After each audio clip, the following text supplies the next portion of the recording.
If I was to ask you the question, what's your relationship like with change?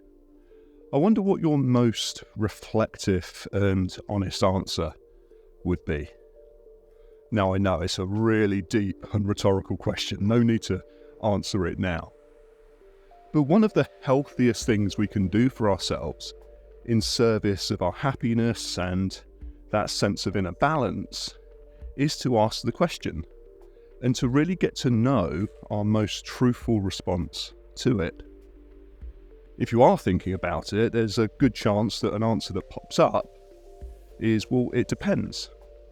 No surprises, we seem to be pretty good at dealing with change when it's change that we like and that we wanted.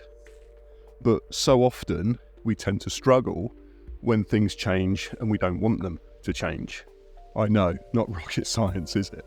But when we allow ourselves an opportunity to explore that question a bit deeper, we start to see that change and our relationship to it sits at the heart of every single moment we get to experience. Because everything is changing all the time. Everything. Things outside the world, things inside our bodies and in our minds. It's all moving parts. And it's in a constant state of flux. Now, sometimes this can be quite an enjoyable process to be a part of, but all too often it can be a real problem for our human minds that have evolved to become very attached to the way things are, and that become very identified with the way it thinks that things should be. And we try to unconsciously hold things in place, when the truth is we just can't. Now, a great example of this is my little boy. He's at a lovely age right now, and if I was to pin my satisfaction on him staying like that, even though that there's a part of me that wishes he would, there's only one way that's going to go. There's no way that tomorrow he can be the same configuration of a little boy than he is today. So a big part of my job as a dad is to accept him for however he shows up and to do my best to try to enjoy all of his transitions. You may already know that the work that I do as a mindfulness teacher is heavily inspired by Buddhist truth bombs.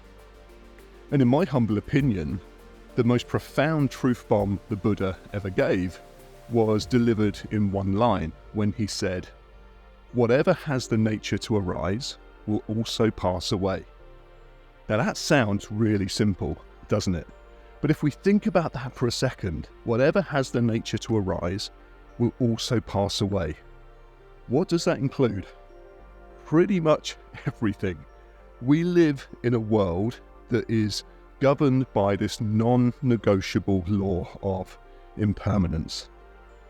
And if you ever want to keep yourself awake at night, you might want to try thinking of anything to which that doesn't apply. What this really means is that the quality of our happiness over the long term is highly correlated to the quality of our relationship with change.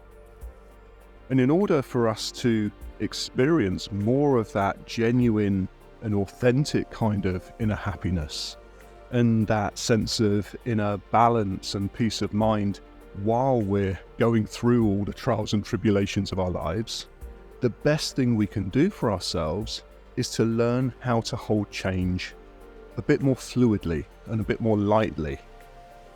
Now, of course, it's easier said than done, and it really is a practice. And if it's something that you feel that you would really like some help and guidance with to practice this, then get in touch.